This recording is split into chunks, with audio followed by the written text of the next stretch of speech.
Andy, I know you've never been happier than when you're sitting by a warm fire, snuggled up in a flannel and basking in the glow of an old-school budget spreadsheet.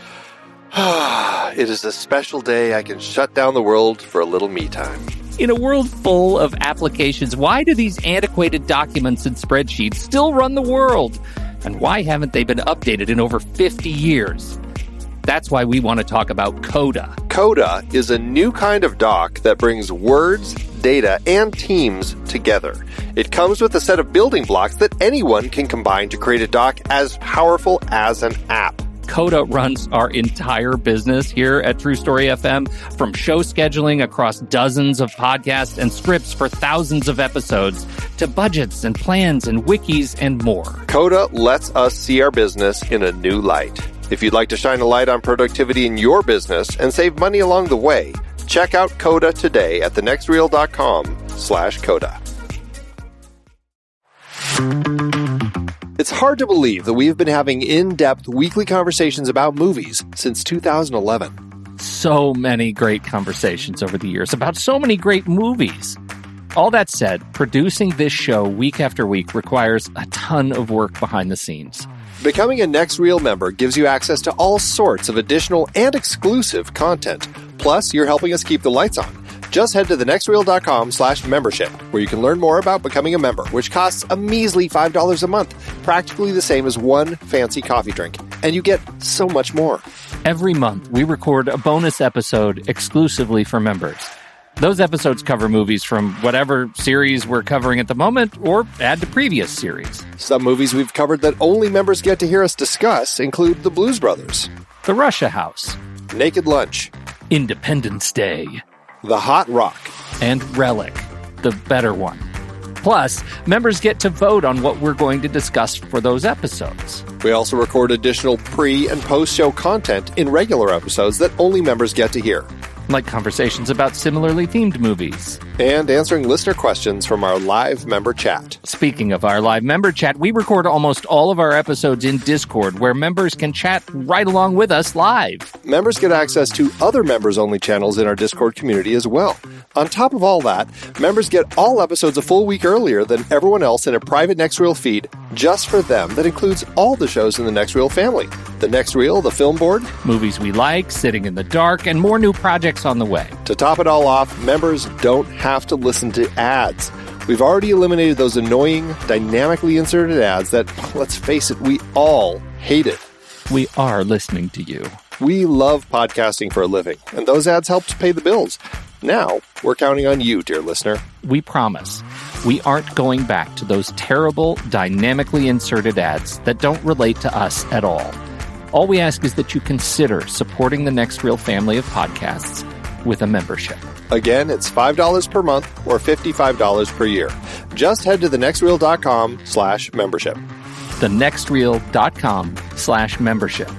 Get your access to early, ad-free episodes with bonus content, member bonus episodes, and access to member channels and live streams in Discord by signing up today.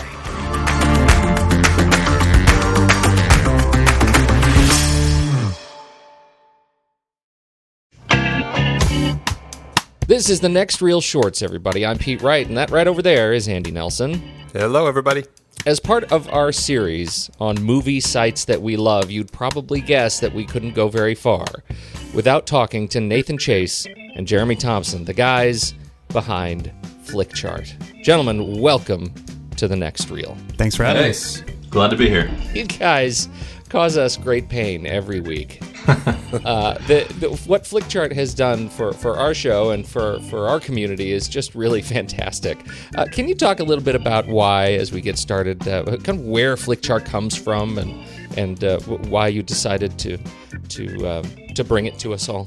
Well, back in 2006, Jeremy and I, we were looking at IMDb's top 250, and we were looking at the orderings of the various movies on the list. And we just noticed that some seemed way out of place. Some were way too high because they were brand new and they were just popular at the moment, and they shouldn't be that high on a best of all time list. And then we specifically saw that Pulp Fiction was ranked higher than Empire Strikes Back, and both of us thought that was It all boils crazy. down to Star Wars. And and we thought it was crazy. And then we also said, if people actually had these two movies in front of them and picked one or the other, we feel like that would change the whole outcome, because they would pick the better film. So we wanted to go ahead and put our money where our mouth was and create that. So that was basically how the genesis of the idea was born. And then, I mean, it creates an interesting philosophy, and it may be real quick, just in case any of our listeners don't know what Flickchart is. I mean, what is kind of a quick pitch as to kind of how do you pitch it when you're describing Flickchart to people, and then what's kind of a philosophy that you see behind picking two movies? The philosophy is essentially that if you have two movies in front of you, you're not thinking about every other movie you've ever seen in your life. You're just thinking about those two films. And when you look at these films in a vacuum, you're able to really suss out what's best about each one. You can think about all the merits that each film have, whether it be better direction, better acting, better cinematography, better art design, all kinds of things that make up what a film is. And you can, if you think about it long enough, you can really come up with what you think is the better made film, or in your case, it might be the film that you prefer of the two. And sometimes that's the same thing, and sometimes it's not. But either way, you're going to pick one over the other. And also, by virtue of the way that our site is designed, we tend to give you a fairly random pairing.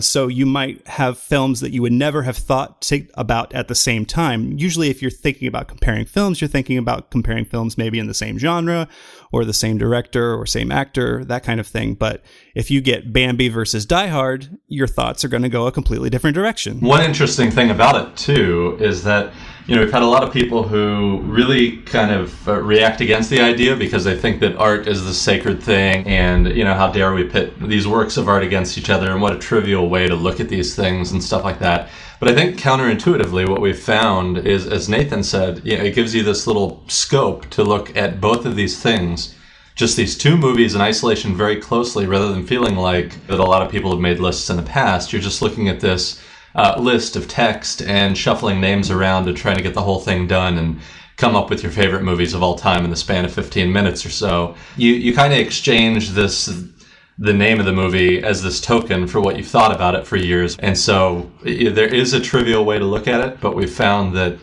like you say, you can have a lot of pain trying to make some of these decisions, and that's really what we go for, is pain. To hear you talk about it like this, you're like a ranking samurai. You're so zen about this whole process of just being so introspective. How long did it take you to come to that? And what are your are there any battles that you find are just unrankable? I haven't personally come up against anything that's unrankable. For me, the ones that are the hardest are the ones that you're the most meh about. The ones that are kind of right in the middle, that you really don't feel strongly one way or the other. You don't really love them, you don't really hate them, you're just kind of ambivalent about.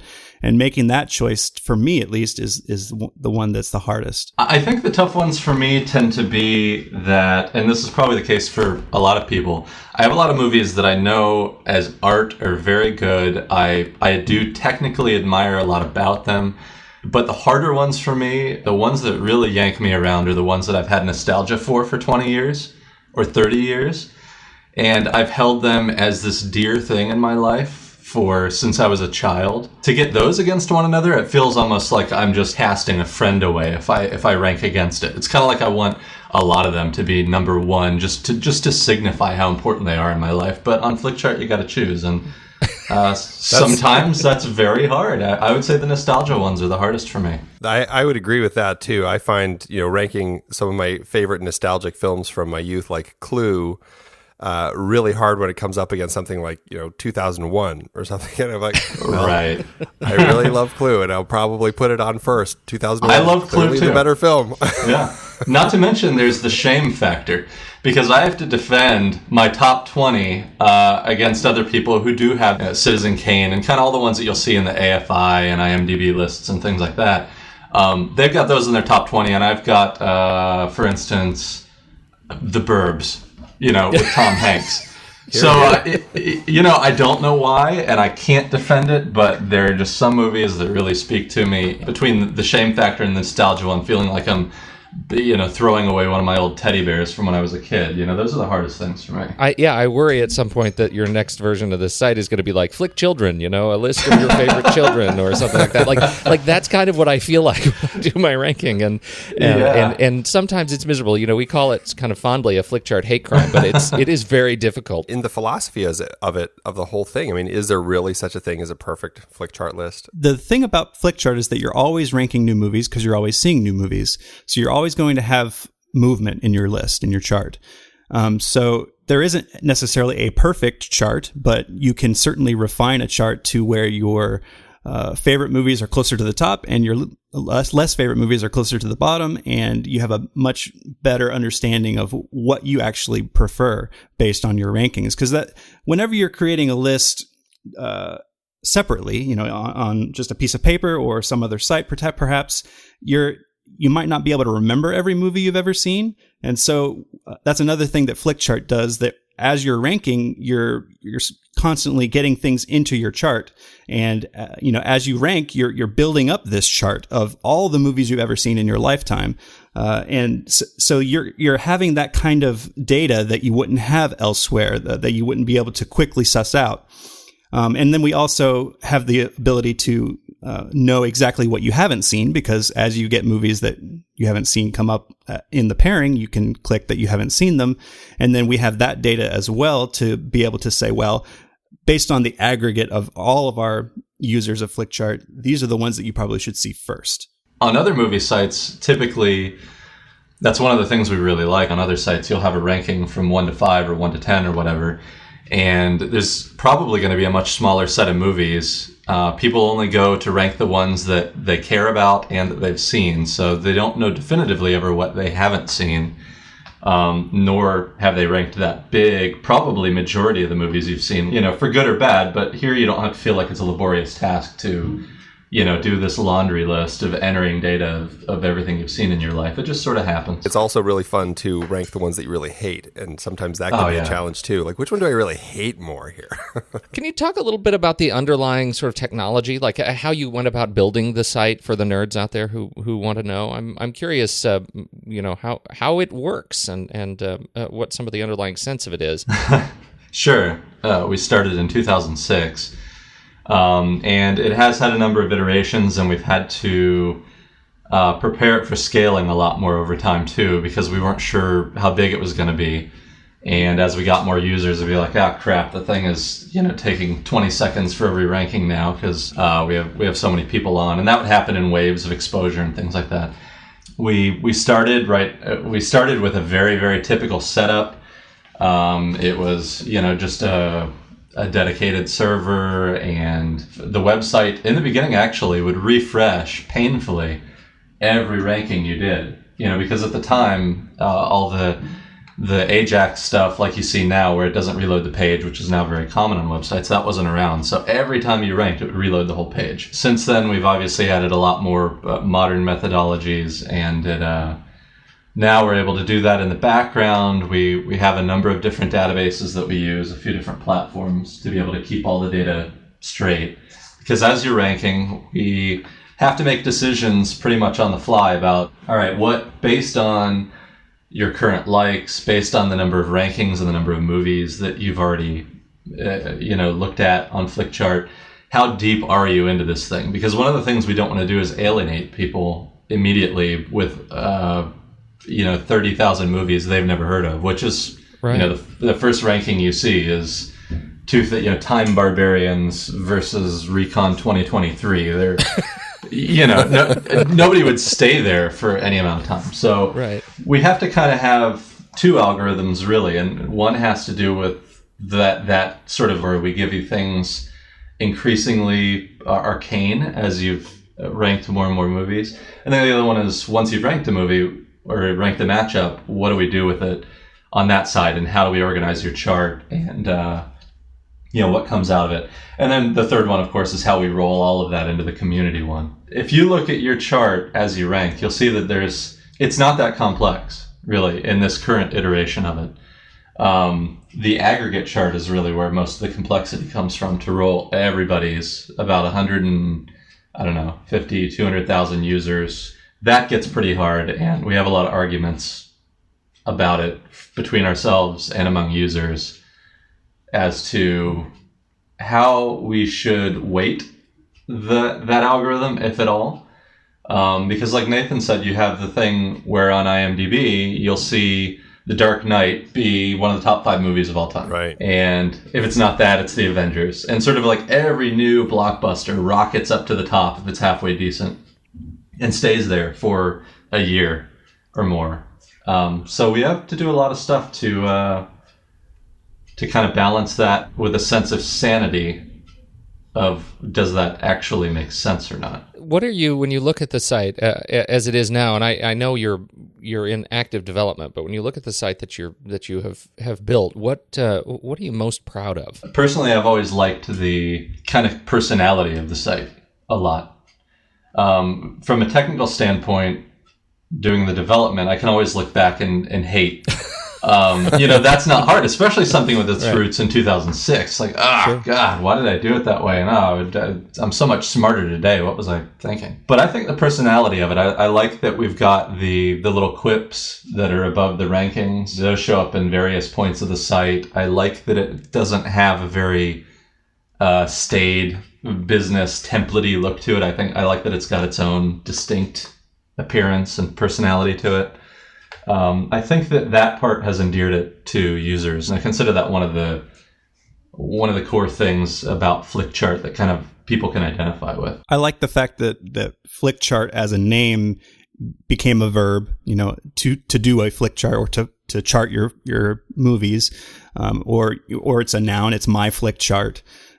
So it kind of grew from just the name of the website to represent a lot more. And there's a lot of really interesting things going on in terms of, as we tabulated all this data about all the movies and all the rankings and everything, we can really find out really specific things like, what's your favorite Bruce Willis action movies from the 1990s? And it's like you can do that in like 2 clicks, which is something you really can't do anywhere else. And it kind of just grew out of the fact that we had all the data and we could present it in a way that was really interesting and compelling.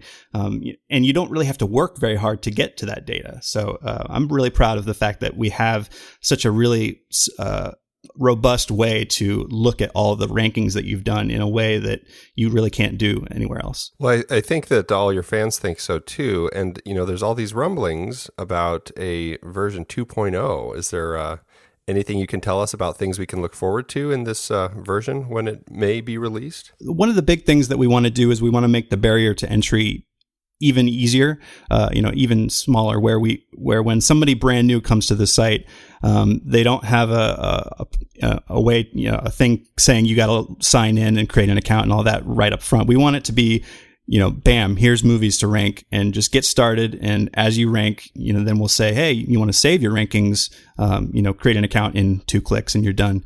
So we want to make that a lot easier. We also want to make the home page, the very first page that you come to, much more robust in terms of all the types of data that you're looking at. We want to make sure to expose people to all the different charts that are out there. We want to expose people to the genres and the ways that you can get to all the data, because some people, the main mechanism of ranking 2 movies at a time is almost so enveloping and so addictive that that's all they do. They get to those 2 movies, then they start ranking, and they never ever go anywhere else on the site. And so that's, a user experience thing that we have to sort of figure out and really refine in order to get people to see that there's a lot of stuff you can do with that data, with those clicks and taps after you've done them. So we want to make sure to push that and make it much more visible for people. Yeah, and to piggyback on that a little bit, more specifically in terms of the ranking thing, there's this kind of usage pattern that people can fall into where they see this and they think, wow, this is awesome. I just can't stop doing this. And they don't. But then at the end, they're like burned out. They're like, I got to give this a rest for a while. Or they got to the point where they think their chart is enough in order that it's good for now. And like Nathan said, because they haven't explored the rest of the site, they haven't really gotten to some of the other mechanisms or discussions or any of that stuff that They got their chart in order. They really feel like they've spent, 6 hours a day on this thing off and on during work or whatever else, that they're done. I get that because it's a very high intensity thing if you're really into it, but we want to smooth out that usage pattern more and give them a lot more readily available stuff that kind of brings them back daily or weekly and to where there isn't as much of an end point or as much of a burnout. And they can keep going and find new ways to explore it all the time. Yeah. For the people who's and for the hardcore users, for the people who spend their time and never burned out and use it as a primary way to rank their sort of catalog of experience. Anything you can share for those folks that have been waiting for an update too? We're developing a page or a function of the new site that is completely about personalization. So it's a page that's all about you, and it's based on your rankings, and it's based on your friends, and we can take a lot of really interesting information and expose you to it in a way that you haven't seen before on Flickchart. So we're really excited about this page that we're developing on that regard. So we can come up with movies and charts and actors and directors and different ways to get you interested in movies again every time you come to the site and find new ways to rank movies. And along those lines, as Nathan said, mentioning actors, directors, even characters, we wanted to open up and allow ranking all of those things. People have always wanted to rank, well, what about all the Batman movies and all these other subsets of things? And right now, you kind of face a choice. You can filter the main chart to one of those things, like just the Batman movies or, just horror movies. There are some cases where it doesn't quite make as much sense. And one of the big ones we've had in the past, it's kind of just the classic example of this. I don't know if you guys have ever run across it, but people want to rank sometimes around Christmas. They might want to rank the best Christmas movies of all time. And I'd be curious to hear what you guys think of that, because for a lot of people, that does not coincide exactly with the best movies of all time that happen to be about Christmas. So people will try to rank one, and it jacks up their order in their overall chart. Well, as a Christmas movie, The Grinch is better than Die Hard. But, and now it looks like in their chart, The Grinch is one of their favorite movies of all time in their top 20 because it beat Die Hard. So we're trying to circumvent that a little bit. So we're going to open that up and allow for just user-driven content of just this unimaginable, breadth of different topics that people can think of charts on. And then that way we're not having to curate every bit of it. It's just going to be anything anybody can think of that they think is interesting. And they can say, I want to make a chart with the movies that have the best twist of all time, and throw The Game and The Sixth Sense in there. Yeah, and yet not have it completely mess up the other main ranking, that kind of a thing. Yeah. For example, we just ranked Boogie Nights as a New Year's movie, but that's us kind of being cheeky, and we certainly wouldn't want that to stand up next to other New Year's movies necessarily. Right, exactly. Yeah, it's a great idea because that allows people to say, okay, well, these are my favorites, or like you were saying, the ones that you're really nostalgic for, that you really love. But then you can also say, well, but now I can have a list that's the films that I really think are the best films, and I can put 2001 on that list. And it allows people for that, which I think is really smart. I think it's a great thing to look forward to with 2.0. Yeah, it's a natural direction to go in, but it also poses technical challenges because of the amount of data and some of the performance things, and there are a lot of considerations there. It's sort of blowing my mind imagining how many attributes you have to assign an individual movie to an individual user in this scenario, right? I mean, that's kind of what we're talking about, giving each user the ability to rank a movie multiple times and keep track of that. That makes my head hurt a little bit on your behalf. Potentially, there could be thousands, tens of thousands of unique custom charts that users have created. And those charts could be private. It could be just for me, I want to rank the movies I saw in high school, which, isn't going to necessarily be interesting to somebody else. But if I created a chart that I was like, oh, this is really kind of interesting, and other people would probably find it interesting too, I could make that chart public, and then everybody could rank that chart. So it's kind of like a combination of community charts and making your own, personal lists, and being able to, have the aggregate charts for the best movies of all time. There's all these different ways of approaching it. So we can, like I said, find more ways to rank and make it even more compelling and more interesting for everybody. Do you remember, just before we we close up, do you guys have a memory, even just a sense memory, of your very favorite rankings? Sure. My top 5 is Empire Strikes Back, of course, at number 1, Matrix, Aliens, Star Wars, and Back to the Future. I'm a big sci-fi guy, so. Forrest Gump, Back to the Future, The Big Lebowski, probably Duck Soup, the Marx Brothers movie, and I don't know, maybe Airplane. They're all kind of up there.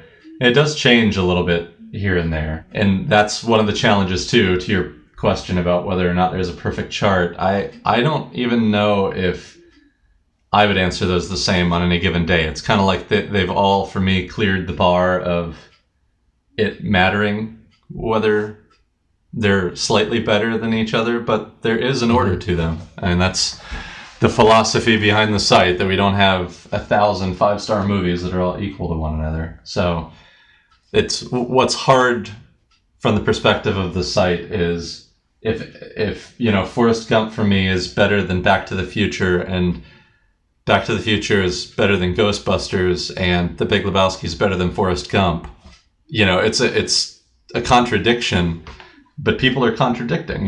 That's the nature of psychology. So how do we deal with that on a chart whenever they contradict what they previously told us, with some transitive ranking, and they end up with this weird circle that goes back on itself? It's tough. And that's where Jeremy's new algorithm comes into play on our 2.0. What's our timeline? When can we? When are you ready to announce a launch date and commit to it here for all of our listeners? Everyone wants to know. Yeah, I will say that we've been working on it much harder within the past 6 months than we ever have. Jeremy and I have both had quite a bit more time to focus on it, so the outlook is good. Basically, all of the plumbing is in place. If you want to take a house analogy, all the plumbing is in place. The foundation is there, and we're putting up the walls now, and then we'll be getting into the electricity and painting and all that stuff soon. Yeah, we hope to have a reasonable alpha before too long, for people to kind of get in there and kick the tires a little bit. All our Flickcharters who stuck with us and been so important to the community for so long. We don't have an exact date on it, but certainly we want to get them in there as soon as we can, and start getting their feedback as we continue to develop things. Well, we're excited to check it out and see how that plays when it comes time. So is there any place people should go check out other than Flickchart? I mean, you've got blogs, Facebook, what else? Facebook, Twitter, our blog, everything it's always Flickchart everywhere on social media. And if you're a really hardcore user of Flickchart, we have a really active discussion group on Facebook called Flickcharters.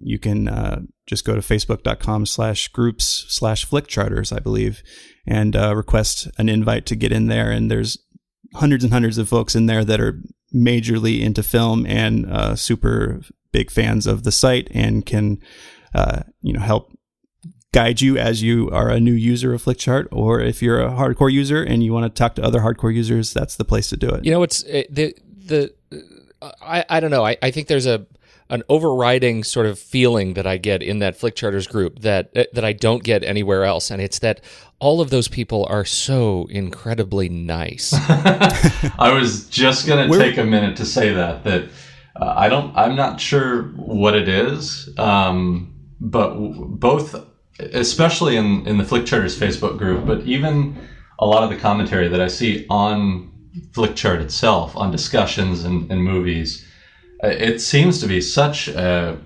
I don't know what it is, but such a welcoming, friendly, very, very conscientious and thoughtful group of people. I don't think I've ever seen another community online that I can think of offhand that, for whatever reason, has attracted such a great group of people. I'm not sure what it is, but it's true.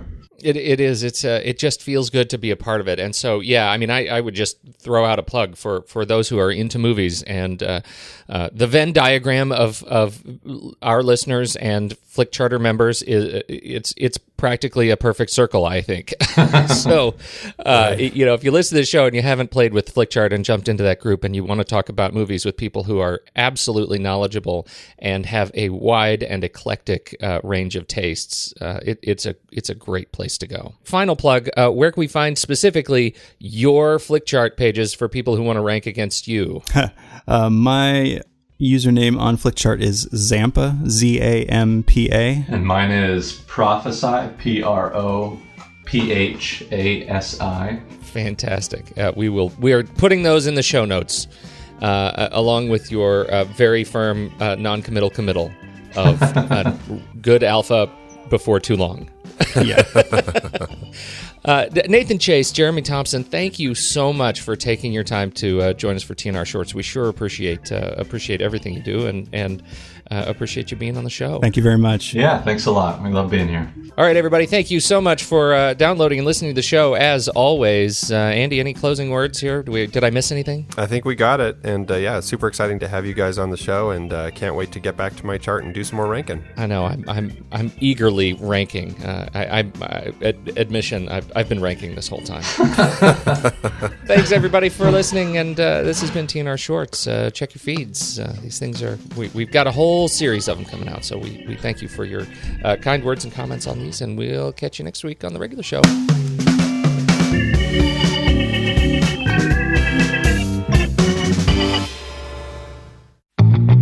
I love the conversations that so many of our hosts have had on their shows. Steve and JJ on Trailer Rewind, Ray and Ocean on Silver Linings, even Tommy's short-lived Wait, Hear Me Out. So many listeners want to make sure they've watched the movie before tuning in to any discussion on our podcasts. Well, the best way to watch the movie is to look it up on our watch page. Our watch page lists all the movies that we have discussed on all the shows from the Next Reels family of podcasts, including the one you're listening to right now.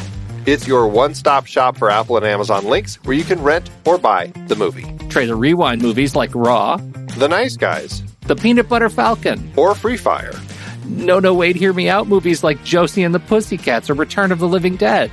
Or Silver Linings movies like Repo Men, Daredevil, and The Wolfman. Plus, by using those links to rent or purchase movies, Apple and Amazon will show us a little bit of love, which allows you to support our family of shows with minimal effort. It's a great way to support the show and find something to watch. That's right. Head over to thenextreel.com/watch to pick out your next movie and start watching today.